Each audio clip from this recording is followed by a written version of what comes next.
الحمد لله الذي بيده تصريف الأحوال وتخفيف الأثقال، والصلاة والسلام على سيد الهادين إلى محاسن الأفعال وعلى آله وأصحابه المضارعين له في الصفات والأعمال. أما بعد، فأعوذ بالله من الشيطان الرجيم. بسم الله الرحمن الرحيم. والسابقون الأولون من المهاجرين والأنصار والذين اتبعوهم بإحسان رضي الله عنهم ورضوا عنه. صدق الله العظيم. رئيس الحفل المبجل وزملائي في الدروس، إني أريد اليوم أن ألقي أمامكم خطبة سهلة وجيزة حول موضوع الصحابة رضي الله عنهم أبر الناس قلوبا، فاستمعوها بشوق ورغبة. أيها المؤمنون، اتقوا الله تعالى، فإن تقوى الله جل وعلا أساس سعادة وسبيل الفلاح والفوز في الدنيا والآخرة. ثم اعلموا رحمكم الله أن أعظم نعم الله تبارك وتعالى على الإطلاق نعمة الإسلام، دين الله جل وعلا الذي ارتضاه لعباده دينا. قال الله جل وعلا: اليوم أكملت لكم دينكم وأتممت عليكم نعمتي ورضيت لكم الإسلام دينا. إن هذا الدين القويم والصراط المستقيم الذي ارتضاه تبارك وتعالى لعباده قد اختار له جل وعلا نبيا كريما وداعيا حكيما ومبلغا امينا، الا وهو رسول الله صلى الله عليه وسلم.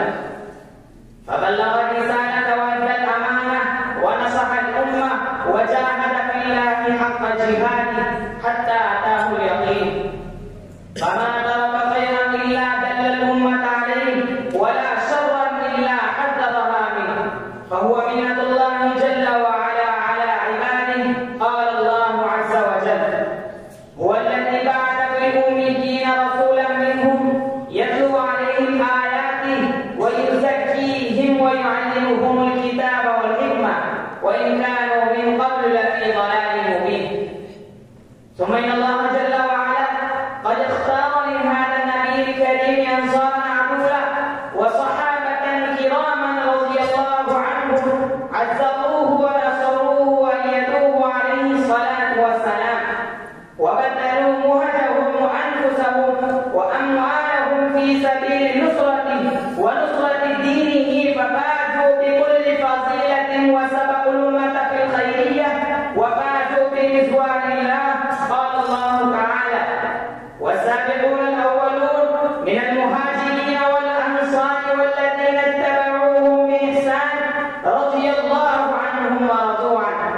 إخوة الإسلام والإيمان، ما أعلاها من منزلة وما أشرفها من مكانة تبوأها الصحابة الكرام ونالها هؤلاء العدول الخيار، شرفهم الله برؤية النبي الكريم صلى الله عليه وسلم واستماع حديثه منه ونصرته، فهم خير أمة محمد صلى الله عليه وسلم، وهم أنصار الملة وأعوان الدين وليوط السلام وهداة الأنام ومبلغو دين الله إلى أمة محمد صلى الله عليه وسلم.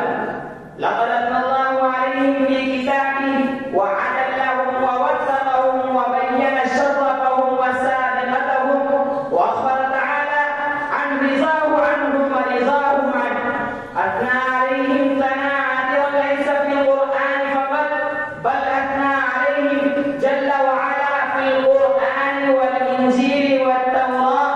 قال الله تعالى: محمد رسول الله والذين معه وشداء على الكفار رحماء بينهم، تراهم ركعا سجدا يبتغون فضلا من الله ورضوانا، سيماهم في وجوههم من أثر السجود، ذلك مثلهم في التوراة ومثلهم في الإنجيل.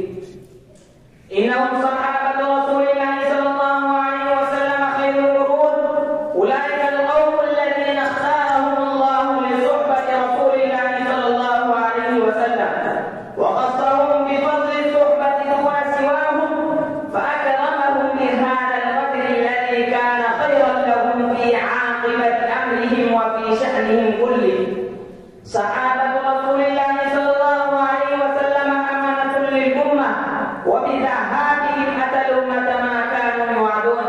قال صلى الله عليه وسلم: النجوم أمانة للسماء، فإذا ذهبت النجوم أتى السماء ما توعد، وأنا أمانة لأصحابي، فإذا ذهبت أتى أصحابي ما يوعدون، وأصحابي أمانة لأمتي، فإذا ذهب أصحابي أتى أمتي ما يوعدون. إن الواجب علينا أمة الإسلام أن نعرف للصحابة فضلهم ونحفظ لهم قدرهم ونعرف لهم مكانتهم، فهم أنصار النبي الكريم صلى الله عليه وسلم وحملة هذا الدين، وهم الأمناء العدول الثقات الأثبات الذين بلغوا دينا سمعوه من النبي صلى الله عليه وسلم وحفظوه ووعوه وبلغوه للأمة تاما صافيا نقيا بلا زيادة أو نقصان.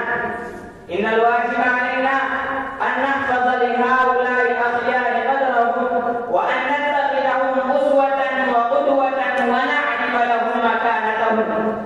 وكيف لا نحفظ لهؤلاء قدرهم وهم حملة دين الله؟ فالواجب علينا إخوة الإسلام أن نحفظ لهؤلاء الصحابة قدرهم، فحبهم إيمان وطاعة وإحسان، وبغضهم نفاق وشقاق وعصيان. أكتفي بهذه الكلمات. ما شاء الله.